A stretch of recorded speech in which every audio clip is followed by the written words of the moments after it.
Welcome back to Two Marks and a Spark, your crown jewel post-show review special thingamabopper madoodle. I don't know what the hell I'm saying. I'm your host, Ben. That's Russ. Hi, Russ. Hey, We just watched Crown Jewel about 30 minutes ago. that's we did Um, go to. I've got thoughts, I've got questions, and more importantly, I think I have some concerns too. Uh, Good. this was a good show. I'm not gonna say this was a bad show. This was not a bad show, but this was a Saudi show. Yes, And it's very different. that comes with some stuff. Um, this show opened with a kickoff match that I don't think either of us watched. I was watching the soccer game that happened right before this, also on Peacock. West Ham and Brentford. They had a much better match than most of the wrestlers on this show did. Um, How about that? I watched two soccer games this morning, and one of them was definitely more entertaining than about half this show. Uh, Really?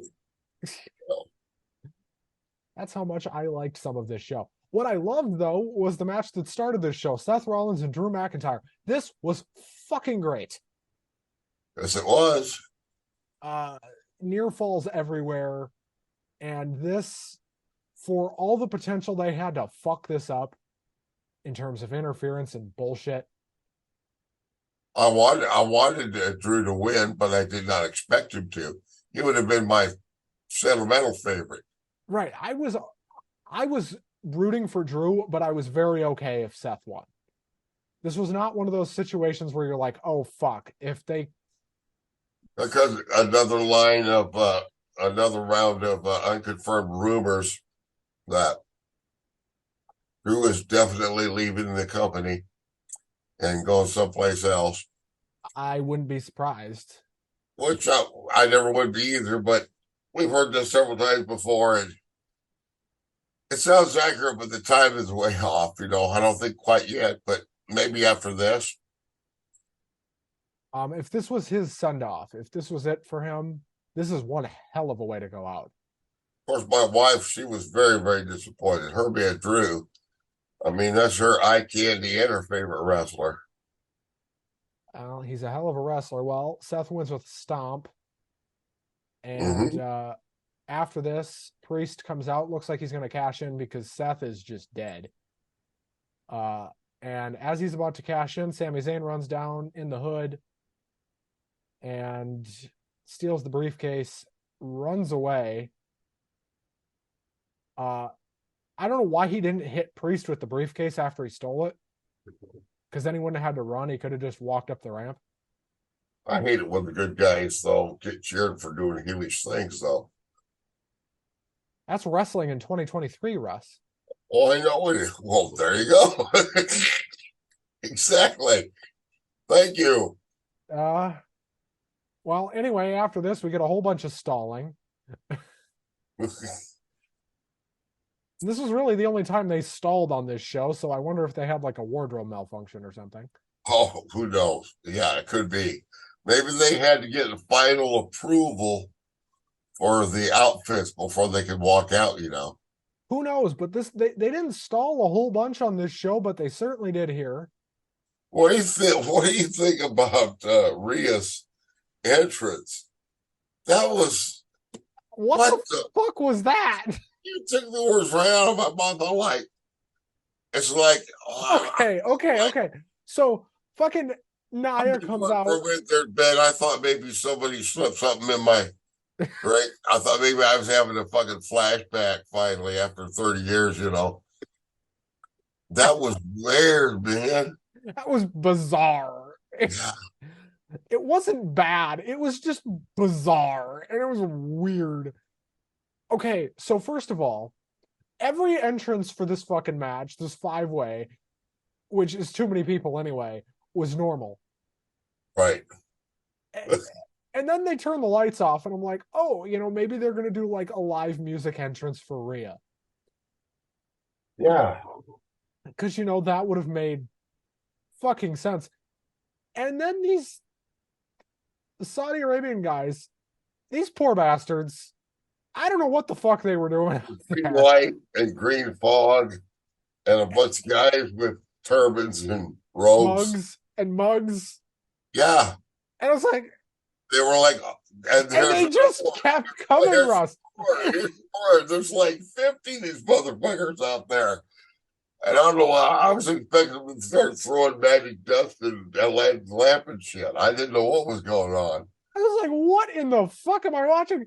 And then finally Rhea's music hits and she takes like 10 seconds or more to get out there Right. than she usually does. Longer than she usually does. And Yeah, finally, she comes out. She looked like the evil genie that popped out of Aladdin's lamp or something, you know? And then they set her fucking pyro off, and I thought, oh my god, they're gonna kill these fucking guys. Oh yeah. That was really that was unusual. Because I thought they were gonna set the fucking guys on fire because they're all standing right next to the pyro. I'm like, You know, Jesus Christ. I can only assume that the hometown Saudi crowd somehow got something out of that, some level of meaning that we didn't catch. I would hope so. Otherwise, this was just fucking pointless. Yeah, and it went on for a while too. Like I said, a lot of filler in the this each could have been a 3-hour show. Well, they stalled for like a half hour between the first and second match. Yeah. And they didn't stall again, so I don't know what the hell they were doing. But anyway, Rhea finally shows up for this match. This didn't work. This flopped. Everybody tried to get something in. And damn it, if Rhea Ripley isn't trying her best to make this match work the whole time, though.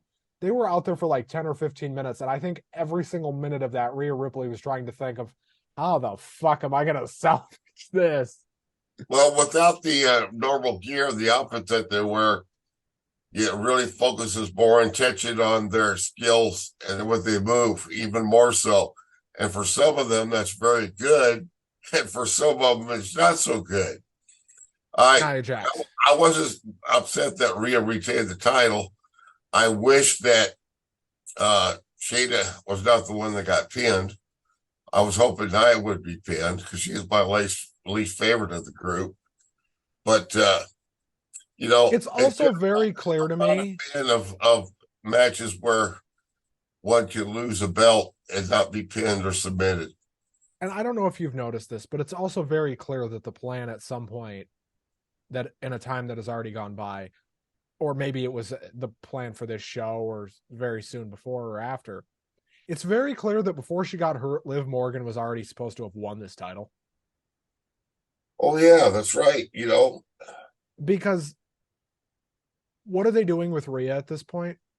Either Liv was supposed to beat her and then drop it back to her, because they're going to do Rhea and Becky at Mania. Like, you already know that. So even Liv winning the title would have been to drop it back to her. But clearly the plan was for Rhea to drop the belt by now. Probably to Liv. And Liv got hurt with the shoulder thing. And they just kind of threw this 5-way together. Yes. Which, I don't know why they brought Nia back if she was just going to lose. Right. Speaking of bringing people back, we'll talk about that more later on in the show. Anyway, we had Solo Sikoa versus John Cena. Right. Hey, you didn't even mention, you know, the ring announcer, Brother Byron Saxton. I was trying not to talk about Byron Saxton. Well, I just wanted to mention that he was my favorite backstage interviewer. Now he's my favorite ring announcer. I didn't think he did a bad job tonight, in all fairness to him. He looks real cool too, you know. Brother Byron Saxton. I didn't think he was bad as a ring announcer tonight. He's definitely not better than Samantha Irvin, but they weren't going to send Samantha Irvin out there in Saudi Arabia, and nor should they shouldn't. It might not be safe. You know, you need a tough man, a man like Byron that can stand up to the heat and take the heat and do his job like a pro. Well, greatest ring announcer since that other guy. Howard Finkel. There you go. Well, good enough. Uh, Russ is slightly intoxicated. Anyway, Well, I had to have a drink after that. anyway, we had Solo Sikoa against John Cena. This was every John Cena match you've seen for about the last 4 years. I I do. I figured he'd get beat, but I didn't think the ending would be quite so ugly. It was pretty mean and brutal. Yeah, Are they he. going to follow through with the angle now that he's not going to be able to talk till WrestleMania because his voice box got crushed by the spike? I have no idea. Well, I did answer one question about when Lane did that spike. That's he does it very well, but that goes back to like Ben and lots of other wrestlers, and the timing was always like hold it up there so everybody could see it. Pulls it for a long time, and then laid it. Well, finally at the end of this match, he started laying in one every 20 seconds. So it wasn't that he wasn't able. I thought the first one he hit looked real mean. That first one he hit that kind of looked like almost a pseudo clothesline where he whipped around and. Pardon me. Yeah, That Google looked. was good. Made me choke just seeing it. And I was just like, holy shit. And then we get the stupidest segment in the history of America. Oh my God. I didn't know what the hell to think about this. Except Okay. that it sucked. Okay. I understand catering to the audience you're in front of. I get that. Yeah. This whole show is fucking fan service. Okay? We cater to wrestling fans, right, Russ? Yeah. We cater to nerds. You Sure. on Comic Talk and here. We cater to a very specific audience, Manu. Yeah. We got a type in terms of audience, right? More or less, yeah. And I understand that. And this Ms. TV thing did not need to be on this show. No. At least not on TV. If you want to do this Ms. TV segment and do it before the show, I don't think it should be done in front of an audience because, is Grayson Waller or Miss TV the best talk show? I kept wanting Piper's Pit to show up and kick both their asses, well, it this was Ibrahim guy, it was a complete all it the would have credit in been the a world great to him. place to go to the bathroom in the show. This Ibrahim guy, all the credit to him because he tried his best to make this good. This guy was clearly just trying to save this fucking thing because he knew it sucked. Sure. And I think Miz knew it sucked too, and he was trying to save it. And Waller knew it sucked, so he was trying to save it, which is the only reason they had that actor dude do the people's elbow is because they knew the fucking thing sucked.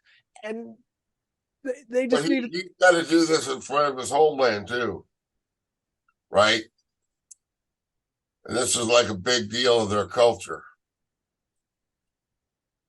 Doing it with a big American company like this, a lot of cross promotion. We saw a lot of little vignettes and everything about. Oh, I'm gonna talk about that. Believe me, I'm saving that for the end of the show. Going on in Saudi Arabia. Apart from the politics and the money, I can't help but remember though, like when the first women's match, I remember seeing some of the women and girls of the audience, the way they reacted, their celebration and their tears. It was really moving. And I'm saying that there has been some good come out of that, but we can save that for later if you want to get into that, Believe me, we could do a whole separate podcast on why doing business with Saudi Arabia is a terrible decision. But I want to reiterate, by the way, because we are getting onto a train that we will never get off of. Opinions said on this show are the opinions of me and Russ alone, and not the opinions of Lock 22 Productions. That's it. Sure. That's right. Uh, Then we got Logan Paul coming up and Ray. I thought this was fine with a stupid finish. Well, he was like, uh, let's see, Brass Knuckles, new champion. Yeah, good old Brass Knuckles. Very, very old Which school. they do this stupid spot. Okay, so to set up for the brass knuckles, one of Logan's fucking cronies, as Michael called them, ran down to the ring, put the brass knuckles on his hand when the ref was turned and Logan was leaned over the ropes. And he gets the brass knuckles taken away from him by Santos Escobar because they fall off, and Santos picks him up. And then he goes to chase after Logan's crony and sets the brass knuckles down. That's right. I was thought, like, how obvious can you be? what the fuck? That was really, really ridiculous.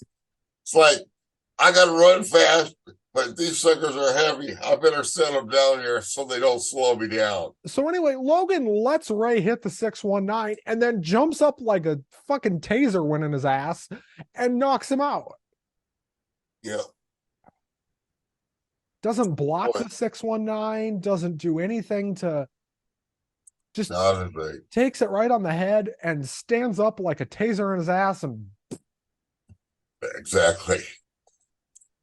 It looked good when he knocked him out midair like that, yeah. But well, Logan Paul is the new United States champion. Exactly. And I don't hate that. I know it's an interesting persona. I think it's an example where the heelish persona is just a slightly exaggerated version of his real self, you know. Oh God, he's such a fucking prick. Or it could be that his real persona is actually worse than his heel persona. I think that's accurate. Yeah.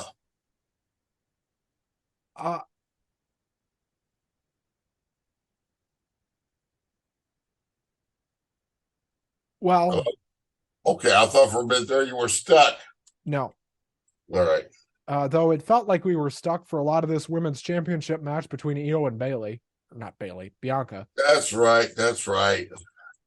The only thing I can say is what I've been saying for years and will always say, whether heel or babyface, whether wrestling or managing or talking, Bayley can do no wrong.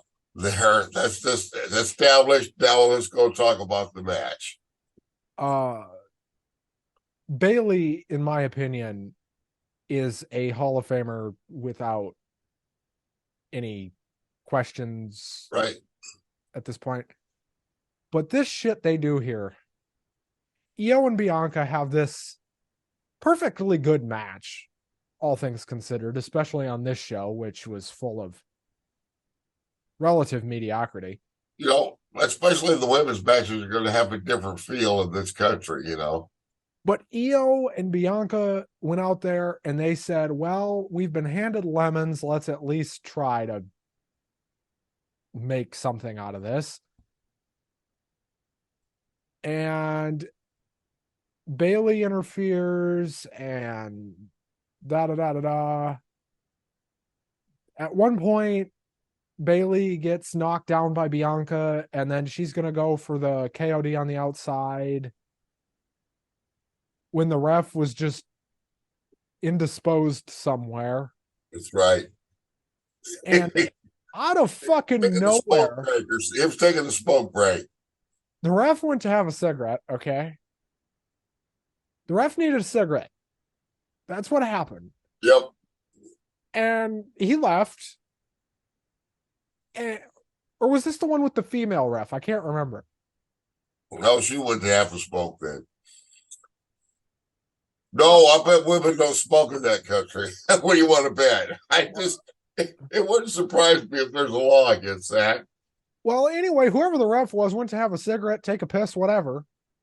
And then Kairi Sane shows up, and I'm like, okay. Somebody I had totally forgotten they ever existed. Well, she was in Japan and doing great stuff in Stardom. And Kyrie's back, and she hits the most gorgeous elbow drop on Bianca Belair you've ever fucking seen in your life. I mean, that elbow drop is perfect. I think you would agree. And Io retains, which is not what me or you expected. No, and I didn't expect her to turn on Bailey. Well, she didn't turn on Bailey.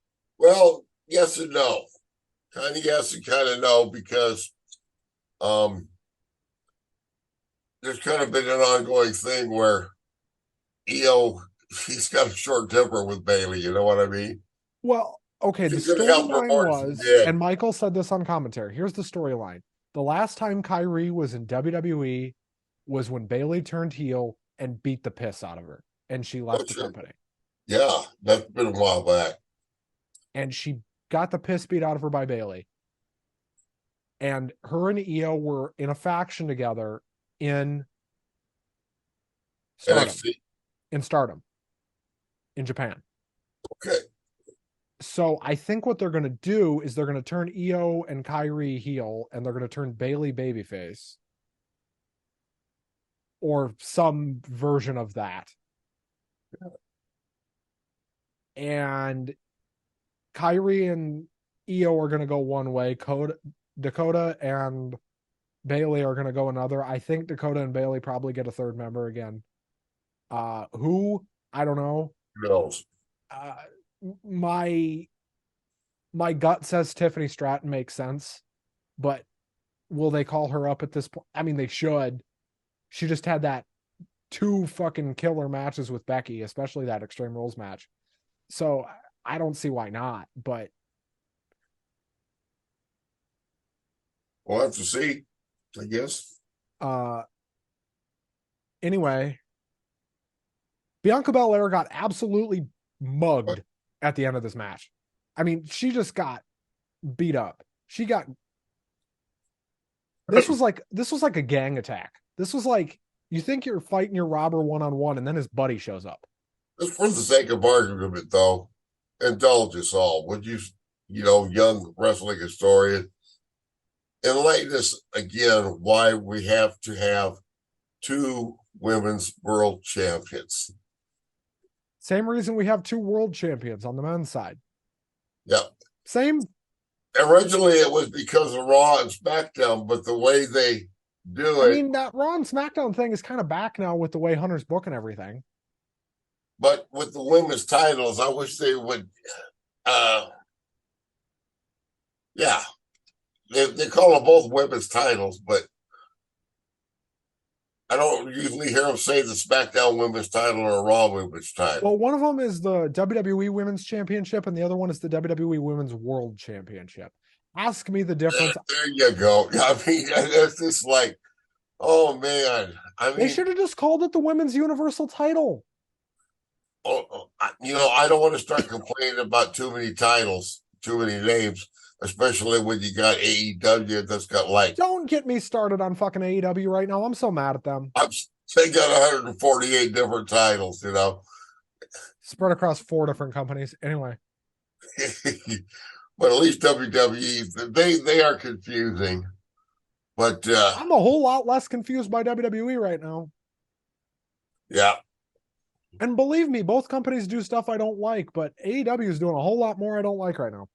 Well, I have the advantage too that at my age, all the storylines are basically retconned in my mind as to what I can remember. And whatever I can't remember, I'll just let random thoughts fill in the gaps, And you're probably going to be right. Yeah. So then we get Cody Rhodes and Damian Priest. This did not live up to expectations at all. This was mediocre, but the crowd was like way too into it. Cody wins with Crossroads. Well, we got a clear cut victory of good over evil, whereas in most of the rest of the card that was a little bit more ambiguous. The crowd got really behind that. Wow. Anyway, Cody wins with Crossroads. We go to the main event. LA Knight gets down to the ring really quick for his entrance, and then Roman Reigns, this fucking guy, He does not care about anybody's time. He walks to the ring at fucking potentially negative miles per hour. Right. I mean, just all the velocity of a turtle. Sure. Just so slow. And I think Paul Heyman is walking faster than him all Well, the time. Paul Heyman moves like a tortoise, you know. No, but Paul moves faster than Roman does. Yeah. At least during this entrance. And Roman takes fucking 10 years to get to the ring. Yep. Hey, you know, I got to tell you something. Let me throw this in real quick in responding to the commentary. 1,161 days as champion. Said this is his 29th title defense. See, I'm thinking now, if it was like 10, 15 years ago, even, can you imagine the box set, the DVD of the Blu-rays, the entire, all of the championship title defenses of the Roman Reigns era, you know? See, but, you know, they ain't going to put that much money in physical media anymore. But that's like one of those things that people would have paid a couple $100 for. You know what I mean? I'd still pay a couple. If they release a 4K Blu-ray of every Roman Reigns title defense after this is over, Like, I'll buy it. it's like the Undertaker streak. You know you're going to get a couple stickers in there. You're going to get the El Gigante and the couple of others. And you're also going to get the Shawn Michaels and the end of an era match and right, all that. So anyway, Roman Reigns and LA Knight. For us old geeks that still like physical media. Roman Reigns and LA Knight. This was a very good match. Yep. But this was also very Roman Reigns. Very one-sided, very one-sided. He paced it, he led it. Now, when Knight got the offense in, Roman made him look like $1 million. It's very clear they think very highly of LA Knight because he did get a significant amount of offense in. Yeah.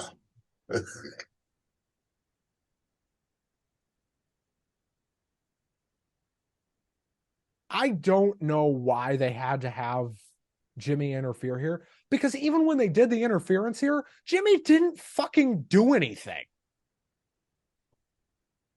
He pulled Roman out of the ring once, and he put his foot on the rope. And fucking Knight put him through a table for that. Sure. This was the least amount of interference I've seen in a Roman Reigns match in a long time. Do you know why? Because Jimmy Uso did not touch LA Knight at all. He didn't. Did not get a chance to. And I'm seeing everybody online saying, oh, there was a ton of interference. No, Jimmy didn't touch him. Solo didn't even come down all the way. Solo got stopped by security. That's right. Which, for some inexplicable reason, you know, unlike the other 999 times out of 1,000, the security is able to completely stop the bad guys from coming down and interfering. They're like, oh no, security, we better behave. I don't know, man. Well, here's the difference now. Okay. And I wouldn't be surprised if this is the logic behind it. Because they have two former wrestlers running the brands now, with Pierce and Aldis, two former world champions in a different company. Sure. I wonder if the whole idea is the wrestlers respect the authority more. Well, they need to say so or start to. Let's lead us this way. Otherwise, we're just going to think this is a new incarnation of the Stooges. And we're going to get Adam Pearce and Nick Aldis in a bra and panties match. You know? If we get that, Russ, I'm going to quit watching the show if they do that. Don't you remember when the Stooges did that? Yes. I'm talking about Pat. Yeah. Yeah, unfortunately, you do. Yeah, I remember. Anyway, Everybody talks about how fucking great the Attitude Era was, and they forget that there was a lot of really horrific shit in the Attitude Era too. well, this show ended exactly how you thought it would, with Roman Reigns pinning LA Knight in the middle of the ring. Sure did. Now I'm gonna go on a fucking rant for about the next 30 to 45 minutes. Okay, well then I'll see you later, man. I'll be back. I'm kidding. Uh, okay. Can we talk about? We're not going to talk about the whole show. Can we talk about AEW? Yeah, Fuck. I don't know what they're doing, man. Okay. Okay. I I've kind of got. make sense. Why are they? Who's booking this? Is Tony kind of still booking all this? I. So this company has been on like a steady decline. Okay, like very steady, like Right. slow but steady. Well, everybody's known for a while. I'll throw this in and they let you go. The fans of the old school wrestling, traditional wrestling, overall have been dissatisfied with this company. And let me tell you, the so-called smarks, the niche fans, the modern wrestling fans, they're not. There might be a hardcore cult that's still loving it, but I don't think the modern wrestling fans are happy either. I don't think any of the fans are happy. I There think is a everybody's definite, wondering what the hell's going on. and we're not quite to the stage of apathy yet.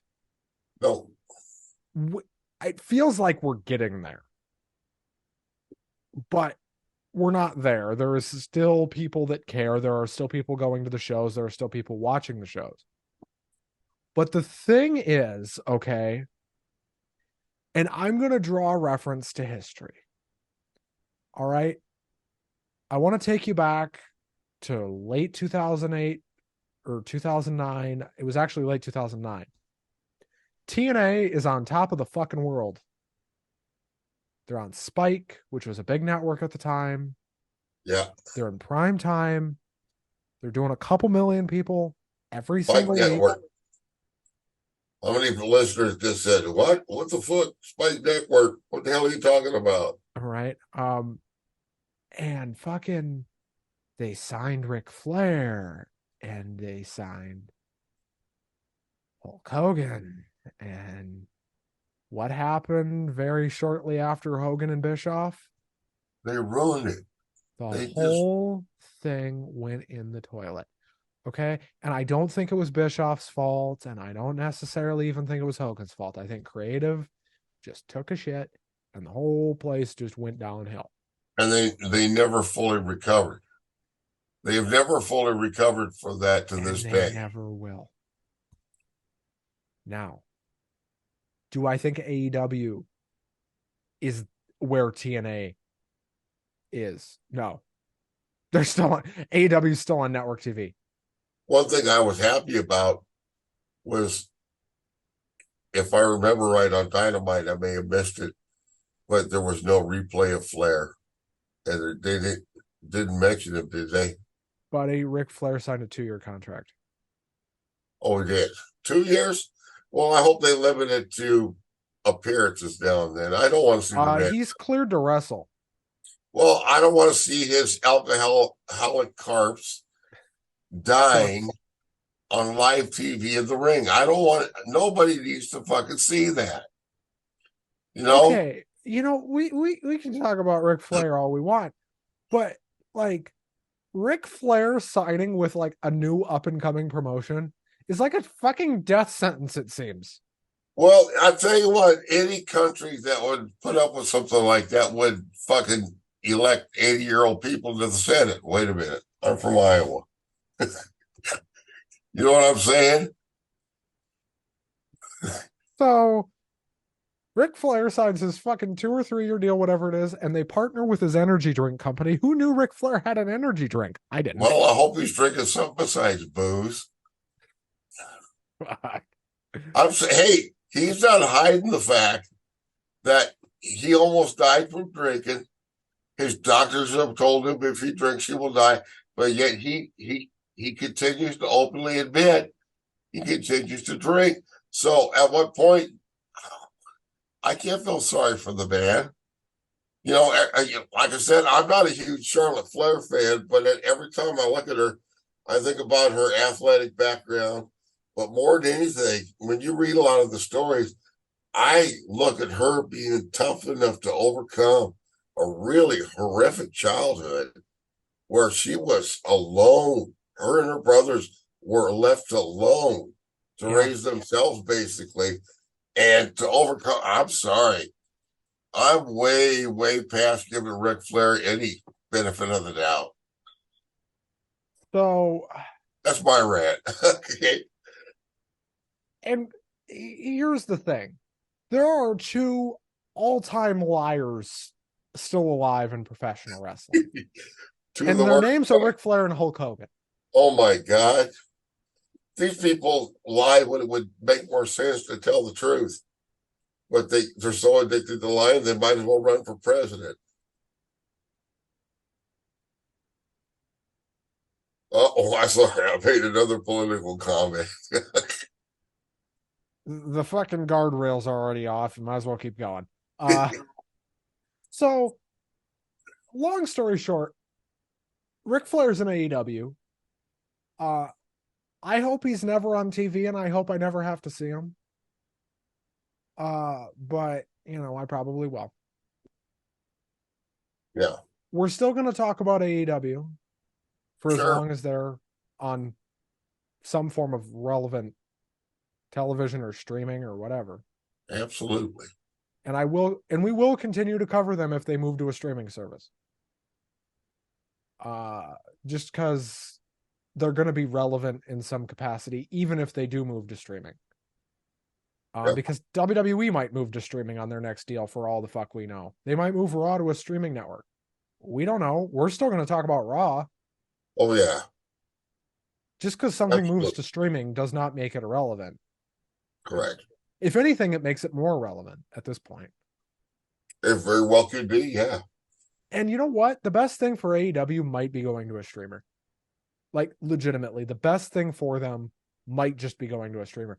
Because if they go to a streamer, they'd have less to worry about in terms of restrictions. They wouldn't get themselves in as much trouble. It could be too. And they'd probably make more money. Right.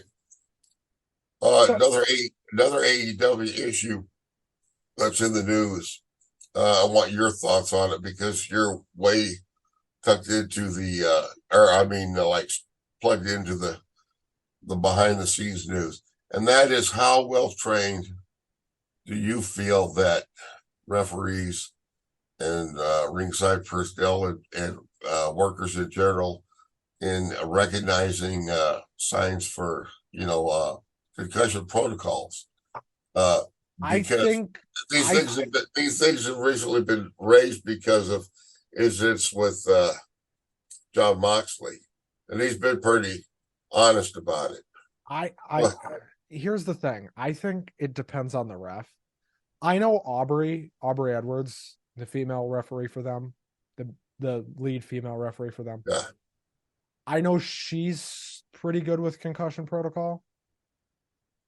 I don't know everybody else, and I think the only reason she's so well trained on it is because she was training and had worked in WWE's developmental as a ref before she left the company.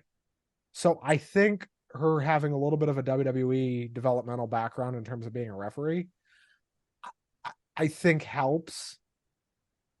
If that makes any sense. Yeah. I noticed which referees pay close attention to wrestlers that after they take certain bumps, you see them immediately check in with them. Are you okay?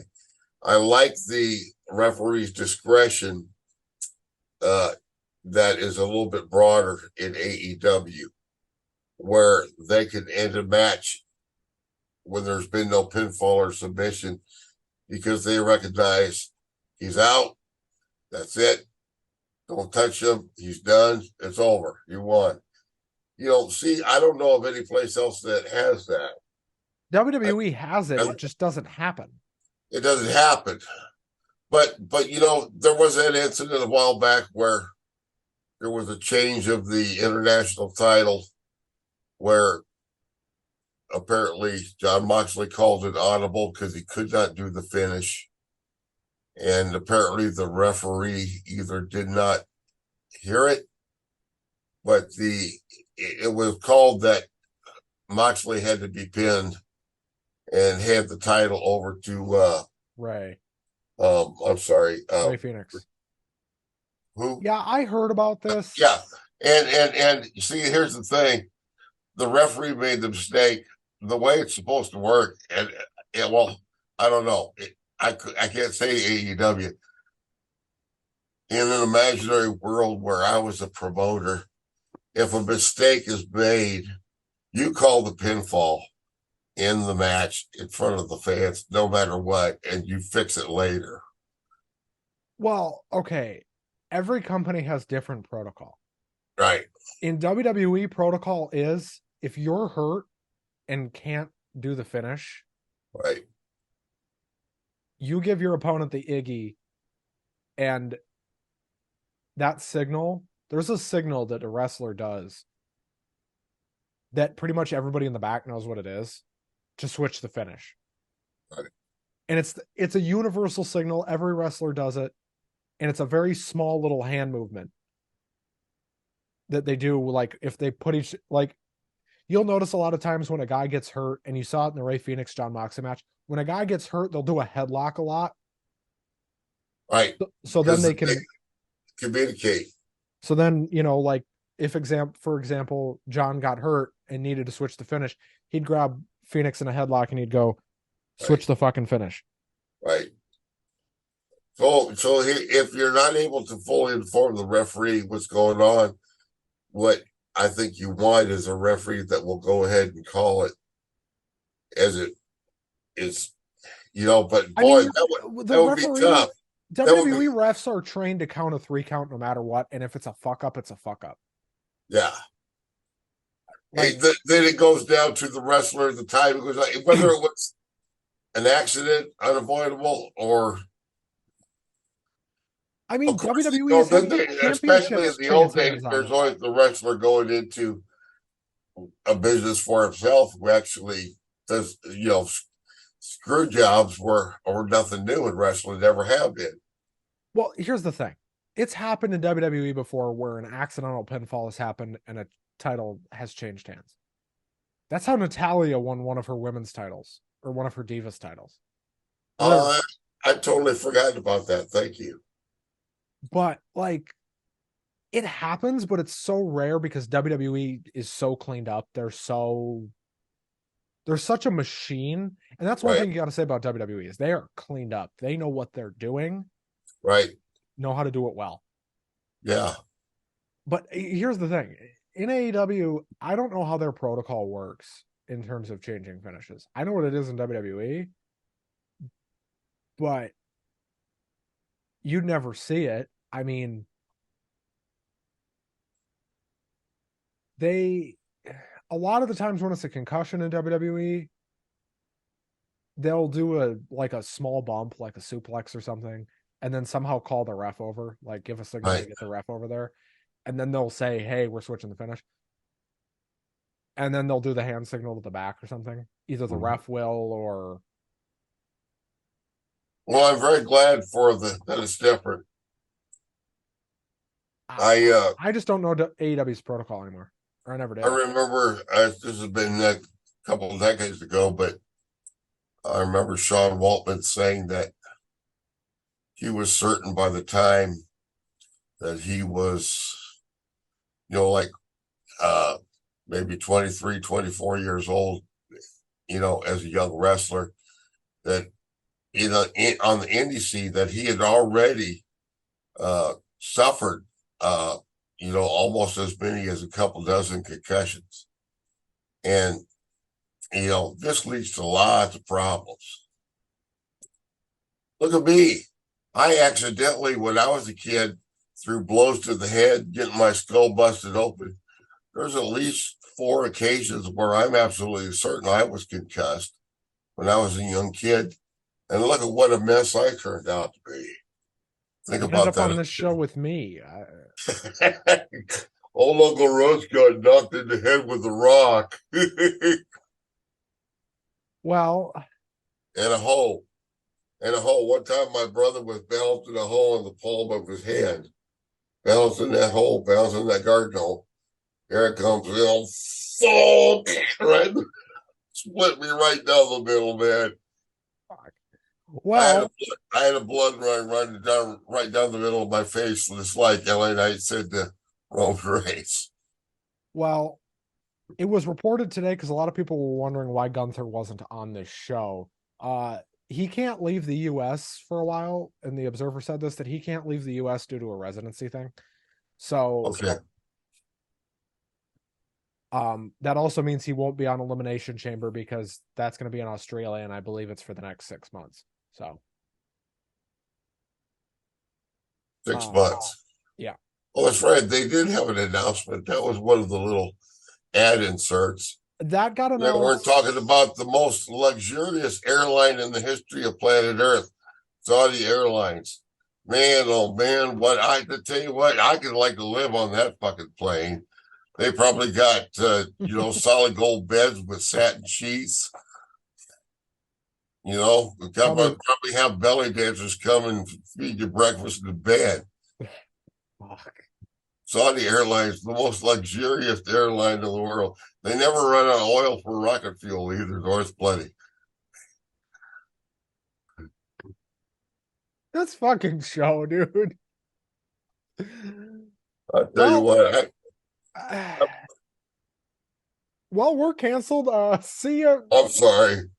I'm sorry. When we He see blamed you, the whole folks. thing on blame the whole thing on Uncle Russ. No, seriously, on a serious note, I hope and pray, and I'm serious, that everybody there gets home safely, and that nobody in Saudi Arabia and nobody in between and nobody here gets hurt or harassed in any way whatsoever. I seriously, I do. I wish for peace for everybody. Well, I really do hope they don't have an issue getting home. That did happen a couple years ago, didn't it? Yep. And they had to change the SmackDown because of it, and it ended up being one of the better SmackDowns they've ever done. Yeah, that was accidentally a good show. Because it was a Triple H show, too. That's right. They had to put with the players they had on board. Well, because Triple H stayed back, remember? So Triple H had to book SmackDown. Correct. But hey, how many years have you been watching the Triple H? Do you remember before? Do you remember Hunter Hearst Helmsley before Triple H? I'm sure. But before that, have you ever seen his Jean-Paul Levesque in WCW? I've watched so little of that time frame of WCW. Another one that this is strange. When he first appeared on WCW, he was given a temporary name by Dustin Rhodes, the American Dream. He was called Terra Rising. Yet TerrRhyzin. He's Terra, baby. Have you ever seen Triple H's documentary that they did on him?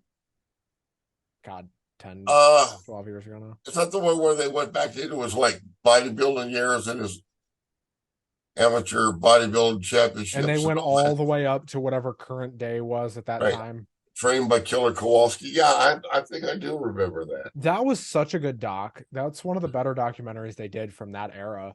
They did a lot of good documentaries in that era, but that was one of the best ones. Yes, it was. I watched that on Netflix when it went on Netflix, and I thought, oh, maybe this will be interesting, right. Because I was never really a big Triple H fan when he was in the ring. He'd have great matches, him and Shawn at SummerSlam, him and Undertaker at 28. Oh, I tell you what, even some of his hokey matches from the In Your House, I still love the the barnyard match with the pig slot match Oh, I remember with that. with Hunter Hearst Helmsley versus the hog farmer. Oh That God, was what 90. That was 95.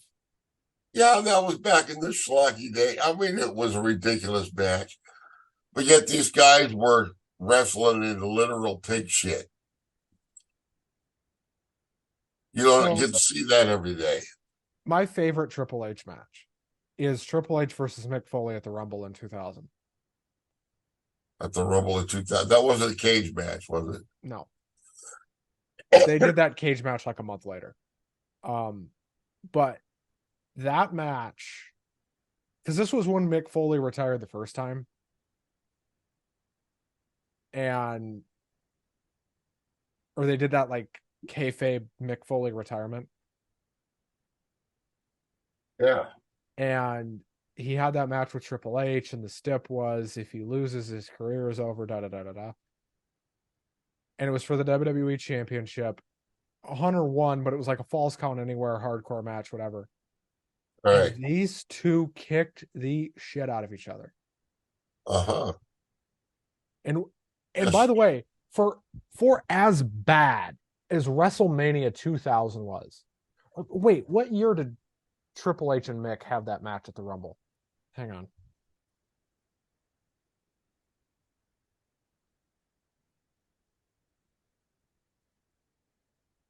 Mick Foley Royal Rumble.